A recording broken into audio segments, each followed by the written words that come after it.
everyone. Hello. All right, so it's a little bit late, but we're going to go ahead and get started with the workshop today. I think on the agenda what we have is a workshop from the Facility Services. Mr. Clinch, Dr. Pace, please begin. Thank you, Vice Chair Soto, and thank you, members of the board and community, for being here today. We've got a full house because we have a full agenda. So we will start with an update on Neo City Academy with Mr. Clinch and his team. Okay, thank you, Dr. Pace. And we'll ask Philip Donovan, Little Architects, to join us at the table for our Neo City Academy project update. School board members.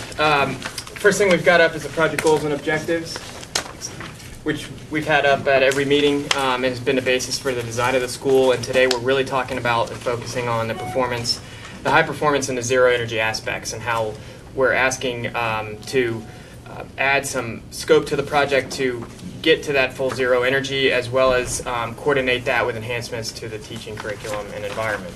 So the next slide shows our goals and objectives. These are our design drivers that we started with our very first design meeting. And what we've highlighted is those components of zero energy. We'll talk a little bit about EUI, that number there, and how it all is meant to, zero energy is meant to support and enhance the learning environment. So how do our learning spaces support the whole child? And I'd like to highlight one portion of it, which is the CO2 and cognition. So in 2015, Harvard came out with a study that directly linked the effects of carbon dioxide with human cognition. We know that carbon dioxide is bad for us. We just didn't know how bad, right? And what it meant for our brain activity. And so the study found that on average, a typical participant's cognitive scores dropped 21% with a 400 part per million increase in CO2.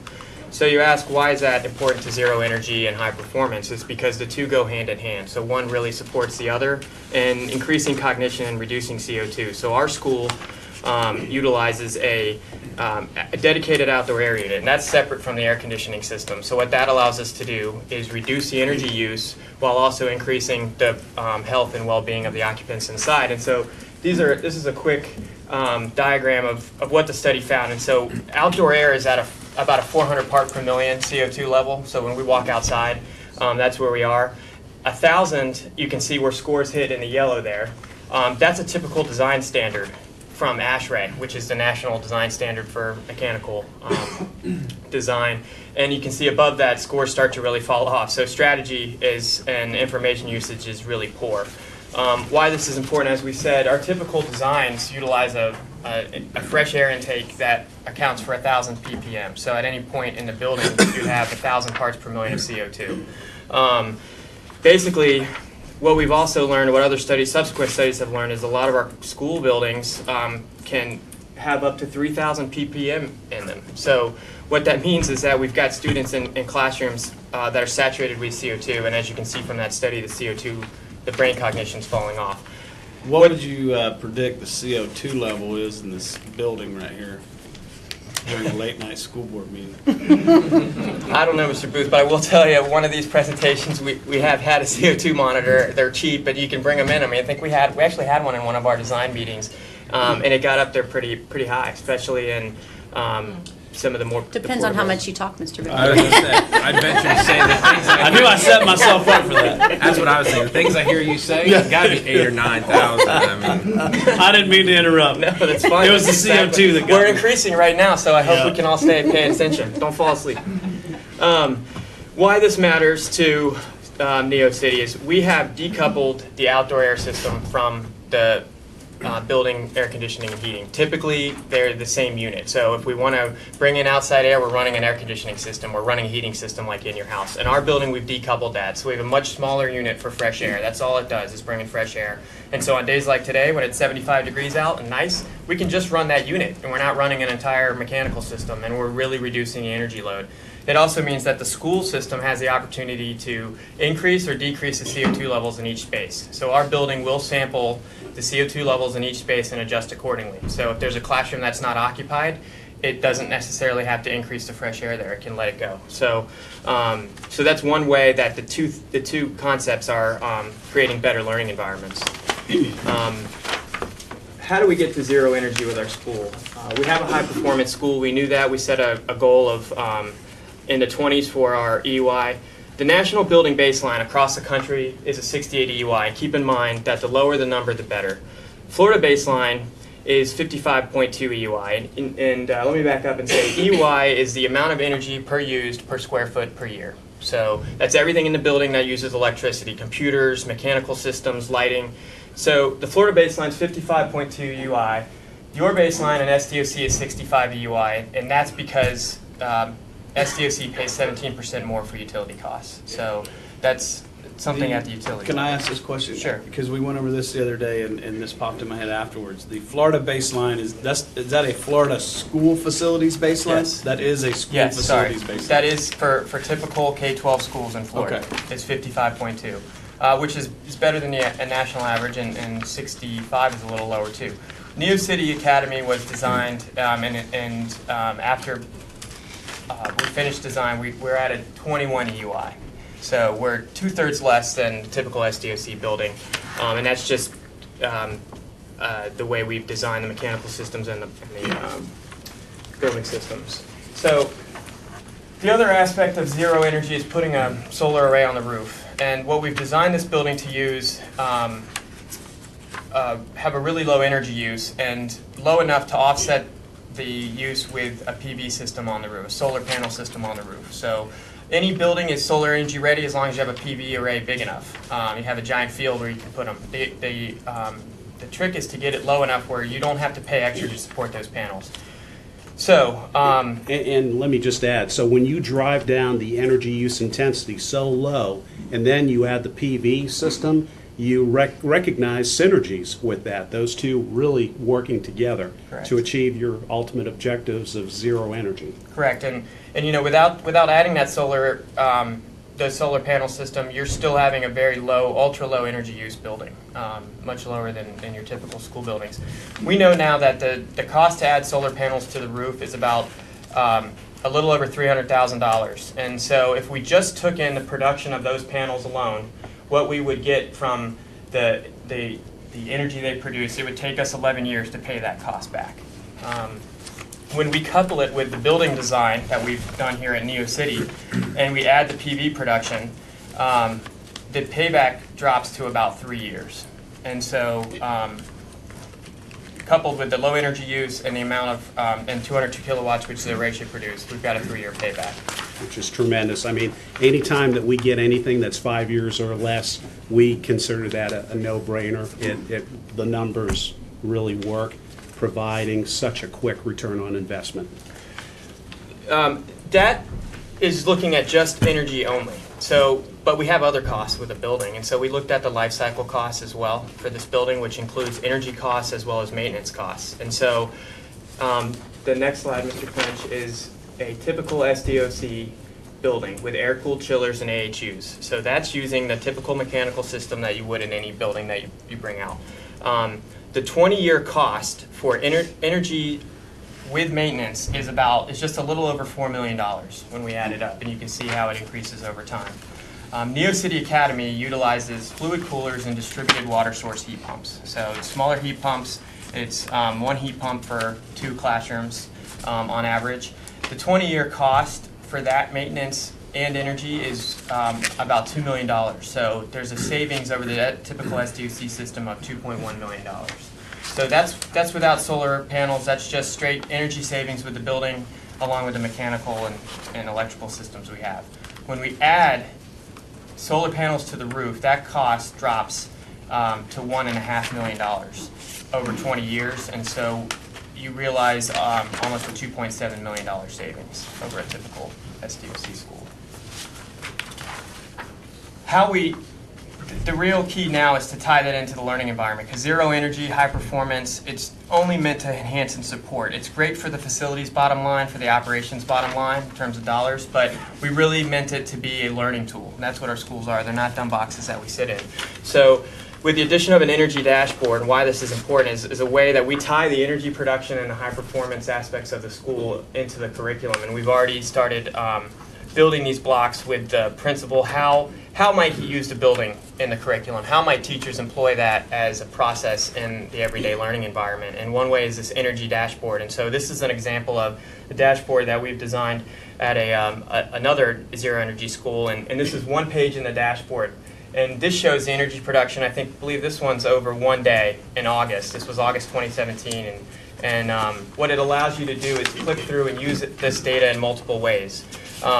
One of the really unique ways they did it was during the eclipse, and I believe it was last year. That school watched the shadow of the sun. They watched the energy drop as the shadow passed over the sun, and they were able to tie that into curriculum in a math lesson and how much energy loss they were dealing with at the school. So that can span across many different curriculum types, and it's really something we can tie in well with the building graphics and the building design, and becomes a learning tool for all the students and the teachers. And it also provides us the ability, a tool to measure what our building is doing as well, so that we can track long-term performance, and if there's an issue, we will know about it right away with an energy dashboard. Correct. The other component we're talking about adding today is a food truck canopy. So originally this design does not have a cafeteria in it. So the design was based on having a food truck provided by School Nutrition Services every day. Would pull up. We provided a pull-off from the parking lot for that truck to enter, secured behind a gate. And the idea in inclement weather was to have the food actually brought into the mixer, which is our large gathering space. School Nutrition Services was actually going to turn that truck into a solar-powered vehicle, and they still might. But they asked several months ago that we study the idea of adding a canopy, which they would provide, that matched the canopy that we already have out in front of that school, so students could walk under cover to the food truck and have access to the food. So this is a design for that we've created. So as you can see right here, here's our current canopy, our outdoor lunch canopy out in front of the school. So this canopy would be here, would stretch down and wrap around the pull-off for the food truck, which would sit there. This would generate about 24 additional kilowatts to our building, something that they really wanted to support what we were doing there and add to it, and not something that drove away. And the canopy. Point out that the existing dining area, outdoor dining area, has PV panels. Yeah, on that the existing canopy does, so it matches those. So, and this covered walkway system would provide additional opportunities as well. There's an amphitheater that's located in the courtyard area right there. The drone lawn to the left. Off of here, right. So it would provide a place for staff and students to stand in the shade to get out of the sun during those scorching sunny days. One of the other aspects that was just a benefit of designing a school like this was the LEED design. So as you know, Florida statute mandates that we follow a sustainable energy guideline, either LEED, Green Globes, or Florida Sustainability. Florida Green Building Coalition. Florida Green Building Coalition. And so we followed LEED. We opted to follow LEED. That's what we have typically do on most of our schools. And just for the fact that we're designing a high-performance school, we are in the high LEED Gold range. So we don't have to be certified. We're not going to actually go after the certification, but it's something that we can use to show off and showcase the aspects of this school. And this is the low-hanging fruit. We didn't incorporate things just to get the score to increase. These are things that were built into the project anyway. This is the low-hanging fruit. Right, we didn't add cost to get to this level. So the things we're looking at, we're asking you to approve today are the zero energy photovoltaic array. So that's currently sitting right about $344,000, which is $1.77 a watt, and the educational dashboard. And what we've done with the facilities group is ensure that we've studied these costs along with cost per student station, and these fit these allow us to add these and still remain well under the cost per student station at this point with these added costs, and they would come out of project reserve. That's correct. The first two items would be within our project reserve. So within the project budget, we are not asking for a budget amendment by any means. But we are now at a point in the project where we have a greater comfort level, and we feel we can release some of those project reserves safely at this point in time. So that 464, 344,000, and the 120,000 would come out of project reserve. Now, keep in mind, this 344 for the PV is before we bid the panels. So there's a chance that that cost would come in lower than that as well. The other items. I have a question Yeah. real quick. Sir. Mr. Meach, is the educational dashboard going to be utilized and be effective and be a tool for learning at Neo City Academy? The dashboard is what helps us bring the building to life in terms of us being able to tap into the building as a tool and access the data. I think it's also an amazing resource for others to look at as a model. We've been able to look at Discovery Middle School in Virginia that Little worked on and use their dashboard and look at it. It's impressive, the amount of data that can be pulled out of there, and like Philip said, it kind of runs the gamut in terms of access to different types of curriculum. So my answer would be yes.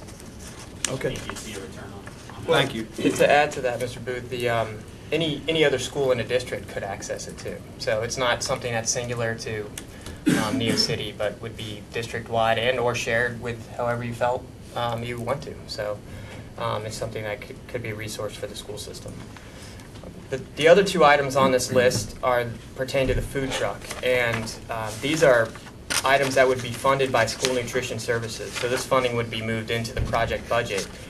And why we're asking for approval here is, or what's key to this is, adding these funds, we still remain under the cost per student station. So we would not violate that, but these are not funds that would be provided out of the project budget. They would be shifted over from school nutrition services. And why there's two numbers is we looked at doing this as doing just the footings and the stormwater now as we're installing the building and building the building, and then adding the superstructure and a PV afterwards, but we feel like it's a good idea to do it all at once as we finalize the building.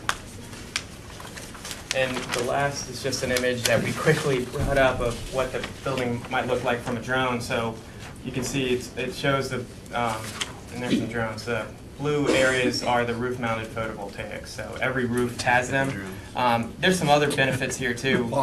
A photovoltaic system that's roof-mounted actually begins to extend the life of the roof. So over time, you get a longer service life out of that roof because it's protected by the PVs. And The main degradation to this type of APDM roof is UV, and obviously the solar panels are shielding that UV radiation off the roof, that's what extends the life of the roof. And we also have an opportunity, because there are some on the second floor roof, for students to access those visibly from that third floor corridor and learning spaces. So, you know, it's truly an immersion in that learning environment and what the building's doing.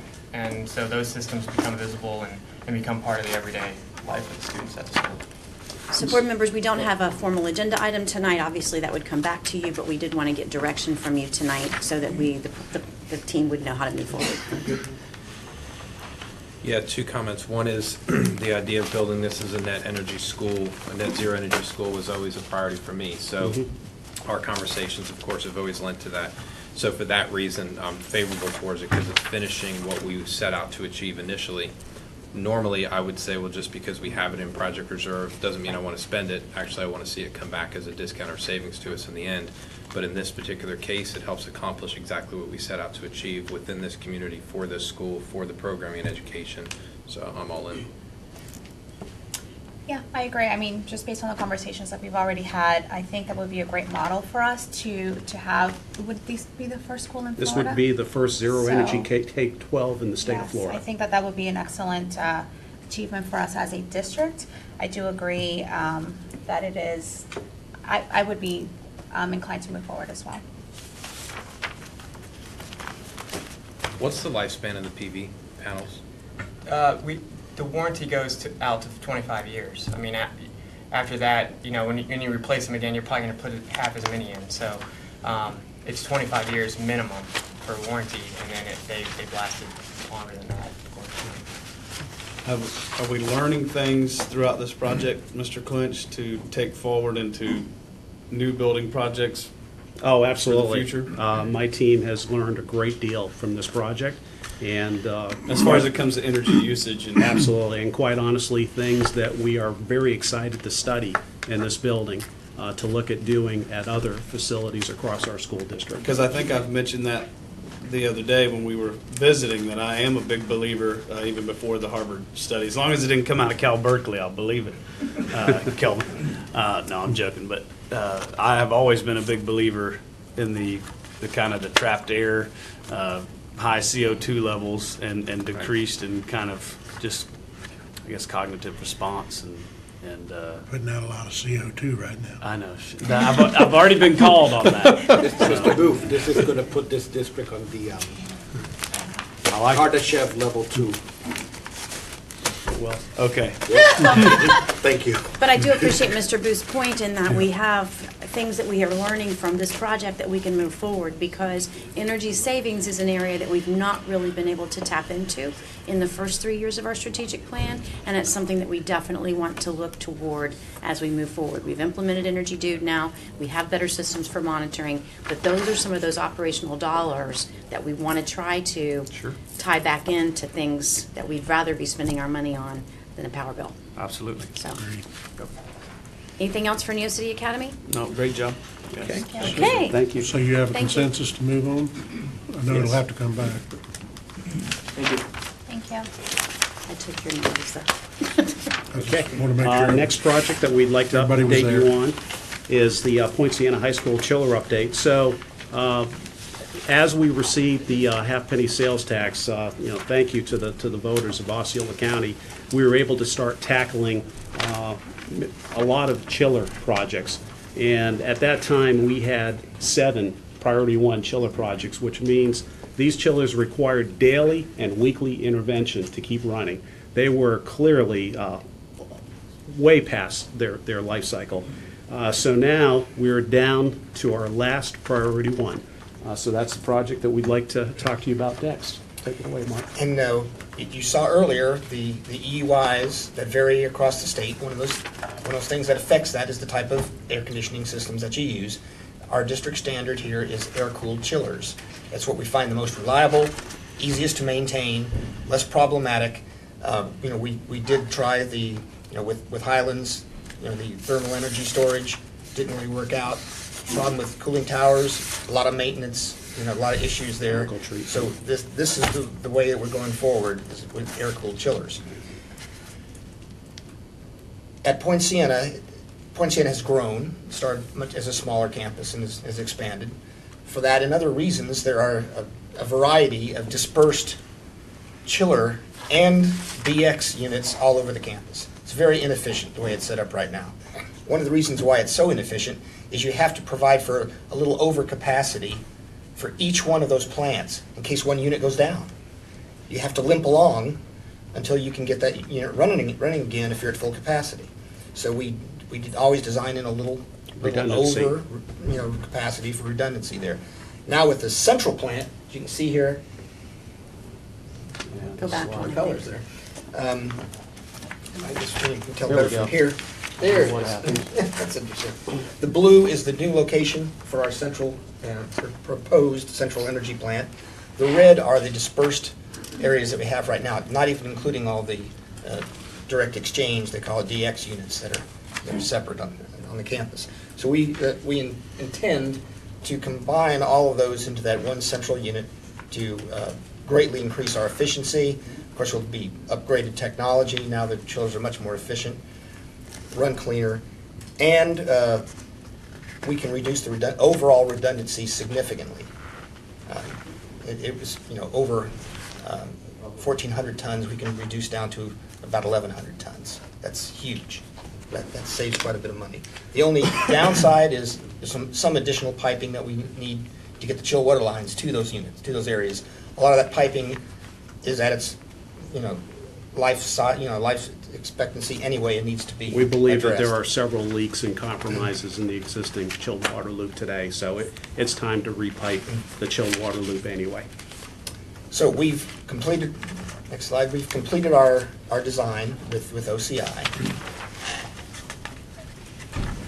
And kind of a little synergistic thing that's going along with this, Poinciana, because of its age, is the last school in the district really to be completely served by T12 lights, the old fluorescent Very old technology, very lights. inefficient. Very inefficient. Cannot get replacements for anymore. Because they're so inefficient, they just stopped making them. So the whole entire campus needs to be relamped. So maintenance is pursuing that right now. So they are going to relamp the campus with LED fixtures, which will be very much more energy efficient and also produce less waste heat. Reduces the heat Because of load the efficiency. significantly. So that builds a synergy in that we can further reduce We've done the some of calculations, tonnage and that actually needed. allows us to reduce the tonnage further for our plant. And that's been factored into the design that is now complete. And now that we have the design, we've done costing on it, and it exceeds the threshold to go and use our continuing CMs to do the work. It's over 2 million, threshold is over 2 million. That forces us to go to CCNA in order to achieve a construction management company that can go and execute the work for us. So we'd go out with an RFQ, we would shortlist firms, the shortlisted firms would present, and we would select a firm from those presentations. Is this a type of project we could do a hard bid on I was and- going to ask the exact same question. as opposed to at risk like we normally do? I mean, I get that question all the time. Why It is the are we The paying a concern that I premium? would have with that is each one of these existing plants, once you build, the central plant, that'll be the first thing we do is build the entire plant, do all the piping to the, right up next to the existing chiller areas. Then those chillers would have to go down over a weekend, long weekend or a break. As your chief facilities officer, I would not recommend hard bid for this project. And you'd have to do Hard that bid 4 is a great times. candidate for something that is new construction, very clean. This has a lot of potential unknowns, unforeseen conditions, which would be very prone to change orders. So for that reason, I would recommend CM at risk. Frank? Mark, remember when we retrofitted a number of things in Orange County and we partnered, OUC did it, the company that was supplying power to the schools? Yes. We talked to the power company. Yes, in fact, we started this exercise. Duke Energy is the service provider for this, and we looked at thermal energy storage, and the numbers, the return on investment, the numbers just didn't work for that approach. And we also looked at, Duke Energy operates a mini ESCO, if you will, where they're able to self-perform, but lots of premiums to do those types of projects with, It wasn't like OUC where they gave us a deal. yes. Did you run the cost savings analysis from an energy standpoint with switching from what we currently have to the CEP and with the energy load reduction for the new lighting package? Have you looked at what that cost savings might be over? The like operational 5? savings, Yeah. that was what actually OCI started with that to see if it made sense to do a central plant, whatever it was, either with thermal storage, with water-cooled chillers or air-cooled chillers, and the answer was yes for all of them. Which, no matter what system you chose, it was more efficient to go with the central plant. And But what I mainly think because you're reducing the tonnage. you might be We know looking what for those is what that numbers number is in 5 years, 10 years, or whatever. And maybe we can go back to OCI and ask Yeah. for that I information. Certainly think it's can. important information for all of us, but I Yep. know for us as board members, as we're having these conversations with the community, is yes, we're investing another $3 million into the school, and it's a needed cost, but also we're saving X dollars operationally over the next 10 years or whatever. Because you would have the combination of savings between the chillers, the new central energy and the LED lighting. Right. And our senior facility manager wanted to remind me that Duke Energy does provide energy rebates as well. So all the new chillers, pumps, motors, the lighting retrofit, those would all qualify for various rebates. So I would quantify all that for Yeah, us I and bring think it back to us so we understand Okay. what those overall cost savings look like. And of course, we did look at the cost of going straight, one-for-one replacements. Now, because of the age of these chillers, you can't do exactly like for like. You have to change the motors and pumps out, and because of new technology and new code requirements. But the changing them one-for-one would be a third more cost, over $4 million, instead of the $3 million that we're The looking at. timeline for this is when? We're ready to go forward with the CCNA. The design is complete. Immediately, as we receive approval, hopefully this evening, to start that CCNA RFQ process with the And so, CNs. beginning to end, this whole project for this would be done by, We're looking at about 8 to 9 months total So, for end of construction summer. time. Through the summer, Yes. okay. if you Now, start. and it's a project that would be phased. We would build the new plant, and then over a long weekend or a break, then we would do the actual tie-ins, and then start demoing out the old system. Okay. And then what about, as far as you mentioned, maintenance with the lighting change? Where is that? I know that they're still doing cost analysis on that, or? Yeah, they're actually getting close to taking that forward as a project to get a They're designer. going to do an RFP. Right. Expect- Is the plan to have that queued up and ready to roll at the same time? Are these going to come in for a landing at the same time period? Yes, they would, the plan would be for them to land about the same time, because otherwise, we would be building this new plant, and it may not have the total capacity needed for that current lighting load. Again, we're reducing our tonnage based on the reduced heat load from the old lighting. Part of why I ask is to Right. make sure that those do align. Great question. Do we have an idea, just general or rough number? I mean, give me a range. It doesn't have to be a tight number. What is this lighting change going to cost at this school? I mean, what type of number are we talking about here?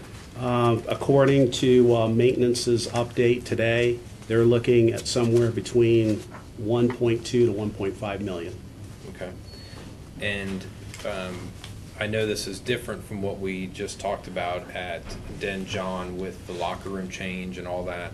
When we look at these systems and the lifespan of this school, we have no concerns with anything that we may need to do in the future with regard to putting an additional $3-4 million into the school, and whether or not that will preclude us in the future from being able to change anything, reallocate space, or rebuild or tear anything down or anything like that, correct?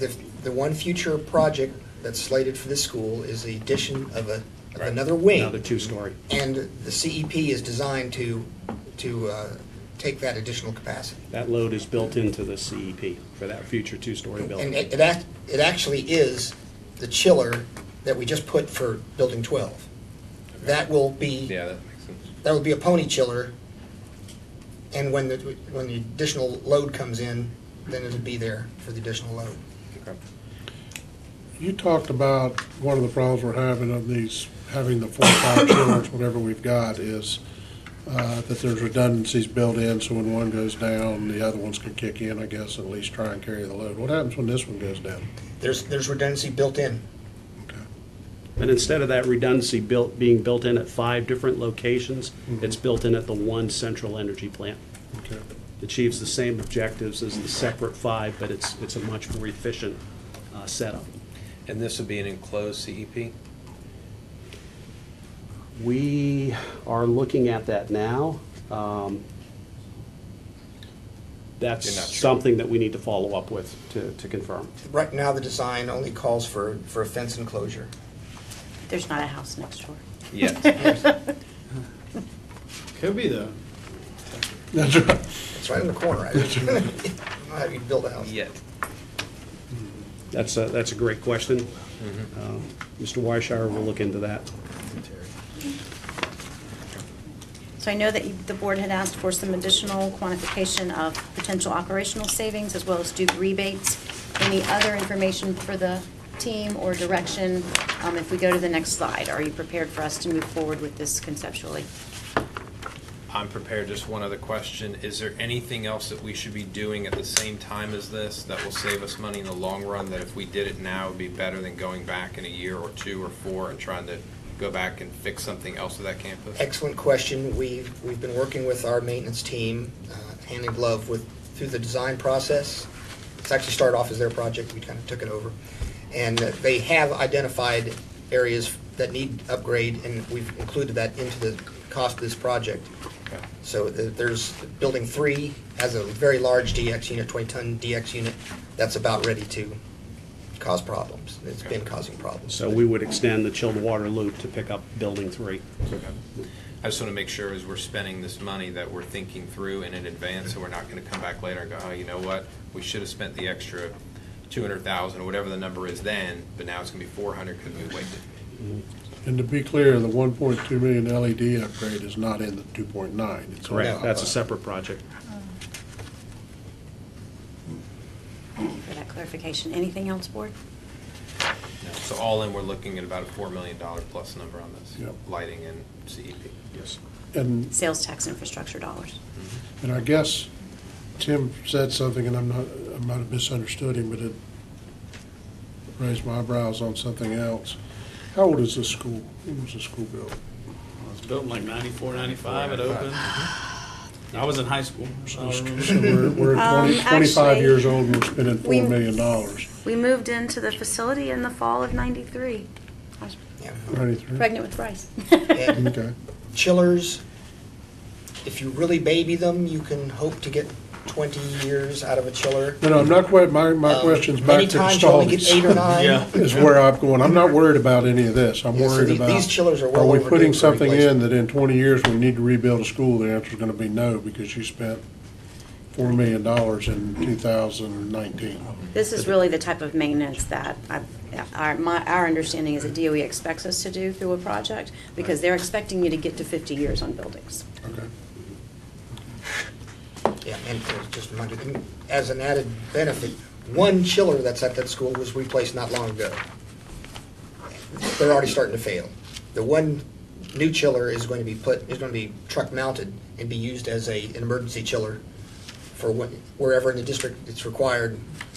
We can go pull up, and all of our projects, including this one, that we're designing, are all set up so they can take temporary chillers. Just hook it right up, no modifications necessary.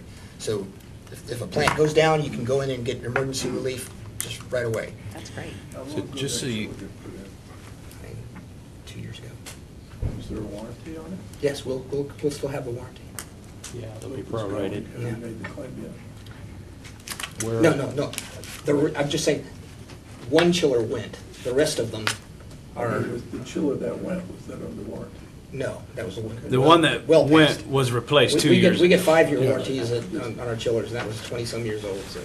just so you're clear, any mechanical issues or inefficiencies with this school, I blame on one of the first principals that was there and the most recent principal that just Sort of the early left. administration. So I pretty much think all this is your fault. I and was a Meech's fault. teacher when this school was I built. said one of the early ones, because I didn't know exactly where you were. Mr. Meechin, anything else, having lived on this campus for a few years, anything else that we should be thinking about in the context of this conversation from your memory? No, I mean, I remember HVAC issues being, pulling us off mission on the academic environment, to attend to the facilities piece. So I think that this would be welcome. Nothing else, though, from where No. you sit? No. I know I'm putting you on the spot. Campus- Deb's looking at you. I'm but looking at you like, The campus is in great shape, so. Remember, we just looking at approving a beautiful school for you, so. anything else, Board, so we can move on to Michigan Avenue, make sure we stay? We got to move on to east side. Okay, we'll roll All right right. into Michigan Avenue Elementary School Spring Break Move-In. This is an informational territory, item, right? just to assure the board that we've taken a lot of measures to plan a really good plan for our spring break activities that actually will start well in advance of spring break. So Mark, if you'd like to Yes, update us. we've had a number of preparatory meetings on this to make sure everybody is in good stead with all the preparations that need to take place to make sure this is a smooth opening. We've had some wonderful stakeholder, basically partners in this, procurement. They are working diligently to come up with FF&E packages so that when we open a new school, when we're designing a new school, it'll be basically you're not starting from scratch. You'll have the package, and you'll just make any little tailoring tweaks to it that you need to. What Mark is saying is that we have learned a lot from the openings experience with Tohopico High School and now Michigan Avenue. Remember, it had been 10 years since we had really done this type of work. So our procurement department and the rest of the team has really started working toward Stepped up. packages, district standards, so that whether we have an elementary school, a middle, or a high school, it's fairly simple what's going to go into each classroom, what's going to go into each space, and how we need those kinds of things to roll out. And when we, Learned a lot. when we first started looking at phasing this project, we realized we couldn't start fast enough to be able to do reliably, comfortably, in any way at all, a winter break move-in. We're close. We're really close. We've got the roof on, the windows in, paint's on, we're getting ready, power. We're actually really close to being able to do a winter break-in, move-in, but we knew that would just be a little bit too risky. So we set this up for a spring break move-in, and I've done many, many comprehensive phased projects, and I've found that it's much better to try to move in over a spring break just because of availability. Winter break, everyone leaves. Even when you set people up to and identify people that are going to be key to your opening, you can't tell them they can't take vacation. So they're still not there when you need them. Spring break's a different animal, and this gives us the opportunity to land early and do all these preparatory steps so that when it does come time for spring break, most of the work's already That was where I was going to get. So we've always planned for the spring break move-in. Yes, sir. But what I'm kind of hearing, correct me if I'm wrong, is that we are at least on schedule, possibly even ahead of schedule a little bit. And I know we have the plan to stage in the new cafeteria Building 2, space. right, the middle correct? school portion of the Yep. cafeteria. And so we're going to stage in that area already. But I'm also hearing, and I guess I just want to confirm, that we are going to be doing as much as we can right away. Oh, absolutely. To maybe kind of lessen the burden over spring break, so it doesn't come Sunday before school starts on Monday, and we're scrambling still. Yeah, and actually, when we first started looking at phasing, we know spring break's in March, and Clancy was comfortable with the design that they would be able to land that school in March. We agreed mutually, even though the schedule said March, that February was a better date. Then they went to their subs and gave them an even more aggressive target, and that's how we've gotten to where we are now. So instead of waiting to the end of February, we're actually starting those move procedures the first week in February. And I'd like to recognize some of the stakeholders that have worked with us through this process. Our construction manager, Clancy and Thays, our procurement department, IT, our building official, and our principal, Principal Nichols. So thank you all for your close coordination. When is spring break officially this year? 16th. Third week of March. I just told him. He didn't believe me. So as you can see from the schedule, our spring break activities will start well in advance of the He's week gotta of book his spring cruise. break. In fact, our last FF&E delivery is scheduled to arrive on March 4th. And again, this materials are arriving in that middle school portion of the cafeteria. We're shaking out the FF&E, deboxing it, assembling it, getting our movers to move it to the proper locations. Basically, what I'm saying, we'll be at the point where we're putting icing on the cake, essentially, over spring break. All the hard work is done, and maybe there's some moving things that have to be done at that time simply because there's learning still going on in the other Right. facilities. But I mean, we're really, Yes. those last few days is going to be Furniture icing. will be moved in, all of the classroom contents will already be moved into place. The individual staff and teachers are going to be taking all of their personal belongings home with them. So when they come back after spring break, they can bring them back to their new classroom, their clocks and radios. Coffee mugs, and all that sort of thing. And that brings up a good question. Will some of the staff have access over spring break if Yes. they would like it? So if this plan executed per Thursday plan, and Friday. yeah, they would come in Thursday, Friday. So that week of spring break, it's really fine tuning, just taking care of the loose ends. and hopefully looking like the Maytag repairman that week. And the teachers being able to come in Thursday and Friday to set up their classrooms, because when they come back on Monday, they roll right into pre-planning. And, you know, after Not into that, pre-planning, into teaching at the new building. well, and then the students come back on Tuesday. So believe that this is So there is a day built in. There is a Yes. day. That is good, Yes. okay. And- That makes me and- feel better. right. And the principal and staff have already worked out exactly where everybody goes, so all How did the, that go? very well. Hand me that, let me give it to the staff. I can text it to somebody right now. No, I'm joking. third revision since I would not do that to you. And the school has started their clean out when we started the school year, so they're already starting to thin out. The moving boxes have been delivered, the tags and other materials. So it's just a matter of now executing this plan. So that spring break, when the teachers and students leave, they'll walk out of the old building, and when they return for spring break, they'll walk into the new building. And spring break is the third week of March, if you were curious. Is that what Terry said? Around the Yeah. 16th? I got it from two trusted sources. Well, I'll let you guys conclude and then I'll. Well, and I'll you, do go have something. to the next slide, Mark. You've already kind of touched on this, but we do have the beauty here of having the shelled-out portion of St. Cloud's cafeteria available to us for staging area. And of course, it'll just have the concrete floor in it. All the walls and windows are up, the roof's on, obviously, so that makes a very good out-of-the-weather place to store things while we're inventorying them and you know, shuttling them to where they need to go. We No also- finished floor to damage, and the tenant build-out will take place as part of the follow-on St. Cloud Middle School project. Nice big double doors to get things in and out of, and a secure storage space. We're going to use the chair storage. We're going to have a lock set on there so we can keep all of our IT equipment safe while we're, again, programming it and getting it. Let's keep moving here. Yeah, I was going to say, it looks like, I think we've already gone over all of this information, so I think you can move on to school and play sites. Great job. Thank Before you do, Mark. I do have a quick. Yeah, go ahead. No, you go ahead. I'll finish. Is everything okay with the project? We're Yes. confident, we're Thank- comfortable, there's no yes. issues? We just had our everything's good? weekly meeting just earlier today, and everything's right on target. Okay, you feel good? Very quickly, I'd just like to say, you know, when I was campaigning for school board, 5 years ago, this was the #1 question by the folks. I know you fielded the question quite a bit too, Mr. Holm. This was the #1 question. What are we going to do with Michigan Avenue? When are we going to rebuild it? How are we going to do it? And I just think kudos to this board and Dr. Pace and your team, Clancy and Faze, and the staff at Michigan Avenue.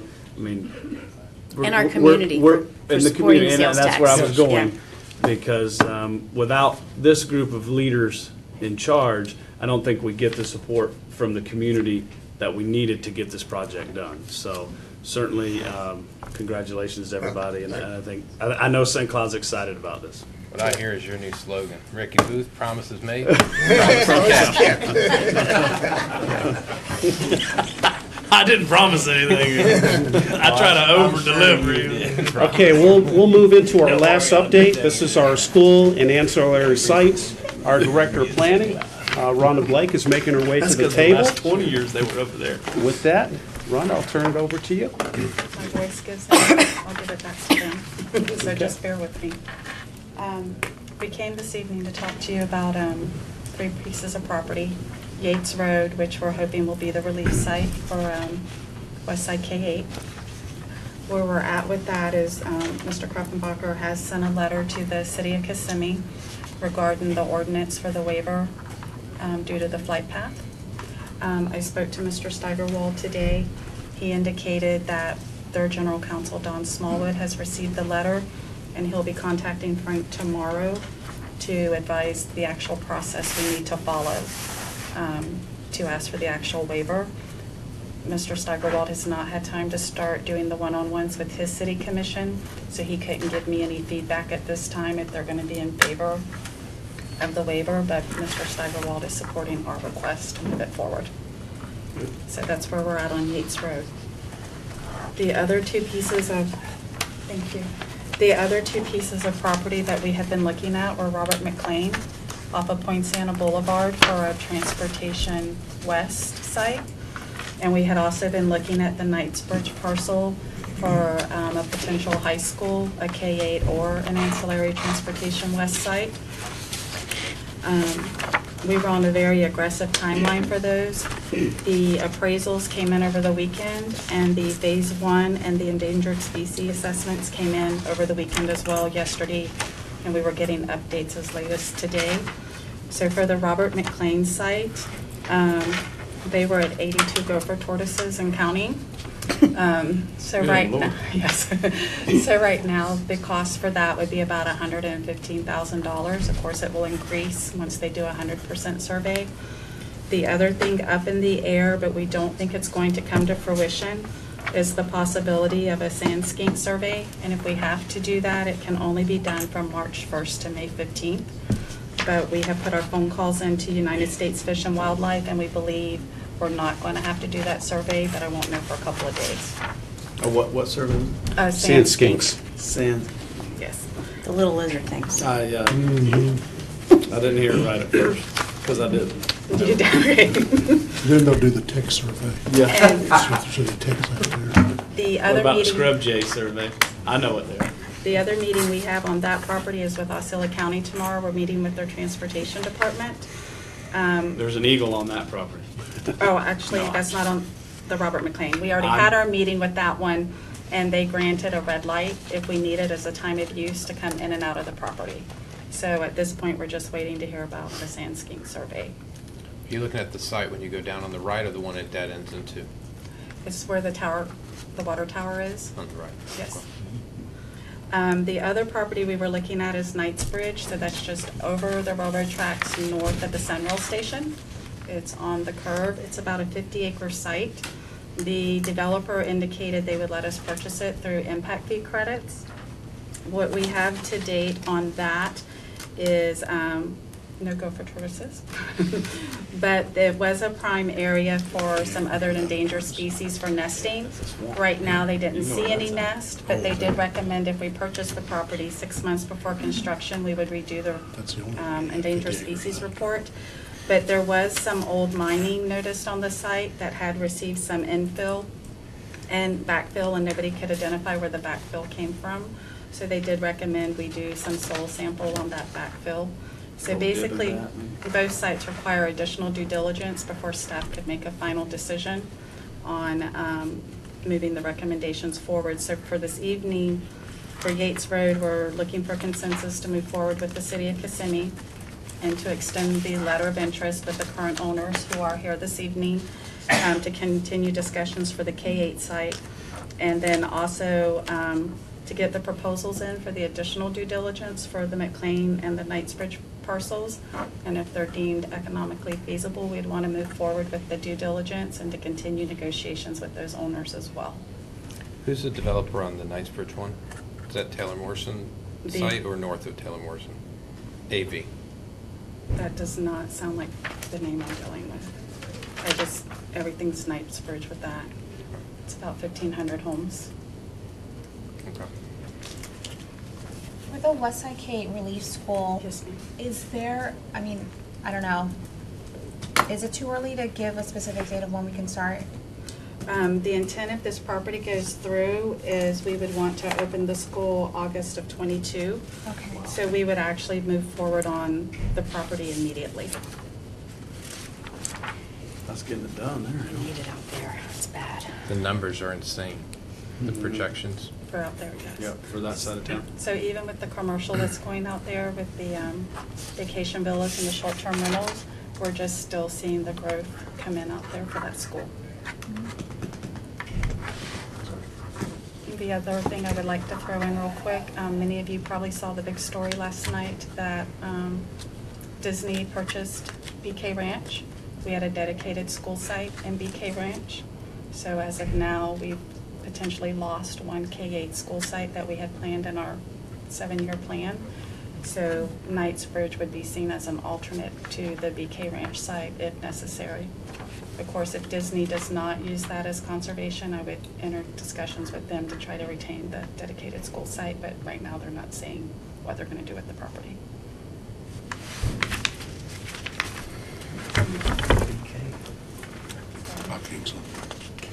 Okay, looking to for a the head east. nod to move forward. The old brown. It's on the ground, right? That's what I have. Yeah. On the east side, we're also looking as well for relief sites for transportation. As you're aware, they've outgrown the site on Michigan Avenue. So we were looking at the Pine Tree Road. We currently own that property. We are also working with the developer up on Narcoossee, without saying too much more at this time. That would be the backup alternative. That site would be available through impact fee credits if we decided to move forward with that purchase. And then we've provided some information that they've just outgrown their facility. They are returning Yellow Fleet to Simpson Road because the site is too small, and the increased facility would allow them to eliminate the deadhead time, which we spoke about a year and a half ago. And that's about $500,000 a year, of course, Absolutely. increasing at this time. And then, once transportation was to leave the maintenance facility, the transportation facility on Michigan Avenue, we would move maintenance to that facility and vacate the 10th and Virginia property and then place that property up for sale. That would be our intent. You know, the challenge with both our St. Cloud and Horizon transportation sites is that there's no mechanical space. I mean, it's basically, you can park the buses there, you can put gas in them, and do just minor kinds of repairs. But for inspections and all that kind of stuff, the buses have to come back to Simpson Road and then come back, which is just incredibly 19 acres? expensive. Pine Tree, right? Is it 19? Pine Tree's just under 20. There's Yeah. 4 acres on one side and then the 15 on the south Is side. 15 enough for We could do that. a shop, but is what Yes. you're talking about? It was going to have the bays, the drive-through bays. 100 and then- buses in a shop? Actually, it was going, I believe it's 140. Okay. And so how does that work? Are you going to be utilizing both sides of the road, or would you market the other side? The north side is retention. Okay. Because there would, yeah, Gotcha. we would have to use it for retention. Okay. Originally, we thought we'd be able to sell it, but it was determined we'd need it for off-site retention. Just first glance, Yes, sir. I'm more inclined to use the Pine Tree site than I am to buy an additional site, to be honest with you. I'm not convinced that buying an additional parcel with where we are in the market right now for something that we already could use is the smartest way to spend our dollars. I'm open to looking at it further and looking at the numbers associated with both, but my initial reaction would be we're better to build on what we have than acquire something new and try to sell what we have.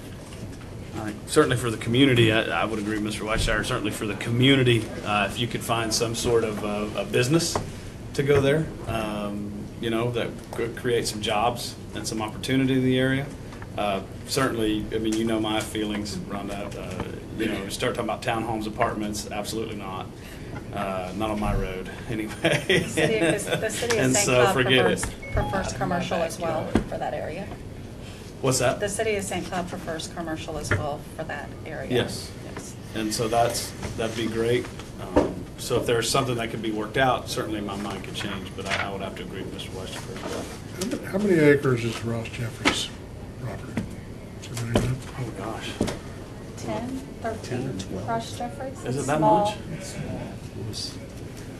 We're still running into the problems though with I doing think about anything. 10. Because we It's can't, 10, we right? can't, the state won't allow us to build any administrative ancillary, right? So. Right, we- that we would Well, almost that's what have I'm to do wondering, that. if that area starts to grow over there, does it make sense to look at leaving ourselves that piece of property? Can you get enough money to go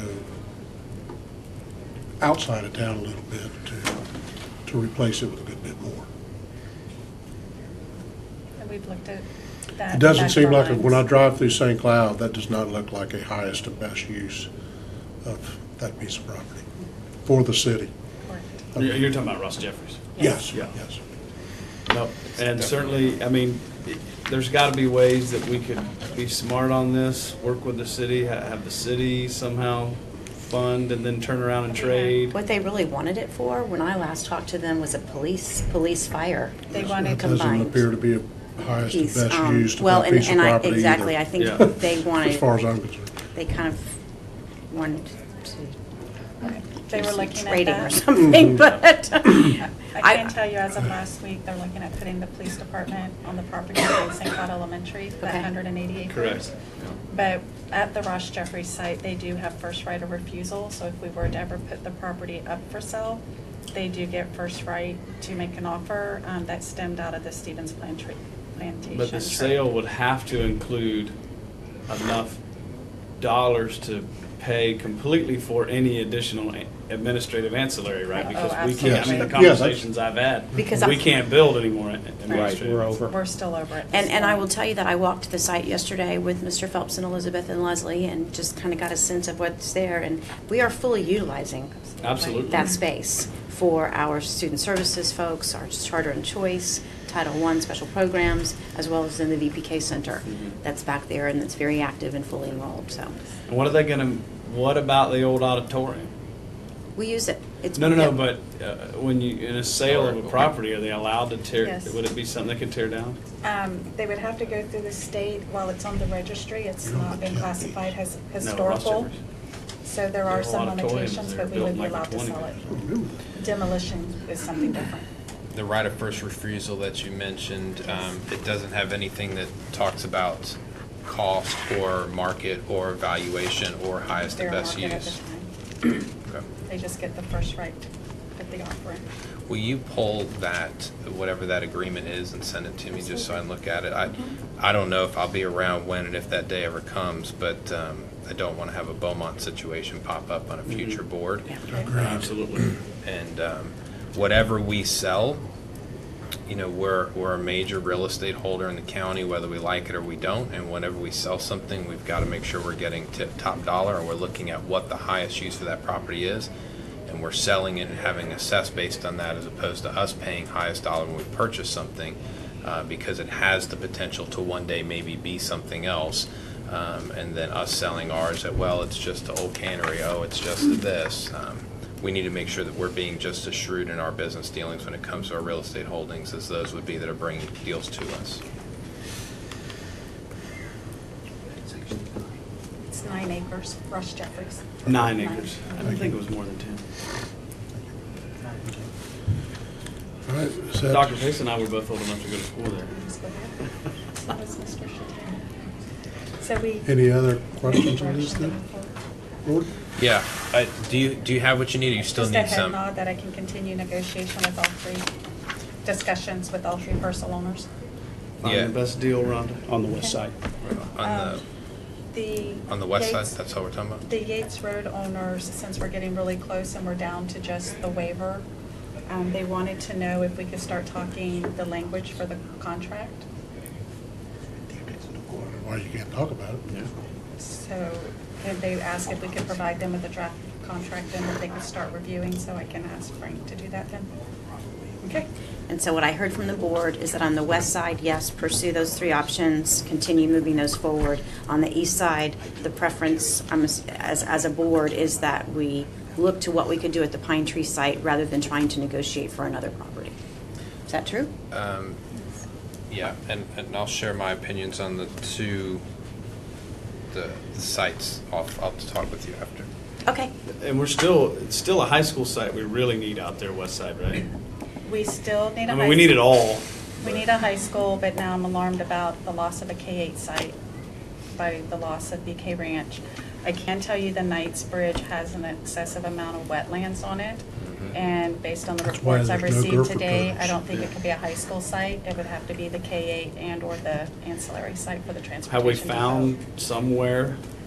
And the For high challenge, school, we're continuing to The look. last I time know we that didn't have a Mr. gopher trail Right. problem was the football field at Celebration. Yeah, right. I know that Mr. Gilbert is very concerned, having looked at the plans now for the Celebration Isle property. Yes. You know, we're going to have the elementary school there, but there's no plan right now to provide relief for that area from a high school scenario, other than potentially another So wing we- at Poinciana with major redistricting. We've had And these- Celebration High School is bursting at the seam and cannot have portables. We have had these discussions in the past with the Growth Management Task Force about kind of urban, this future urban development, especially on the Green Isle property.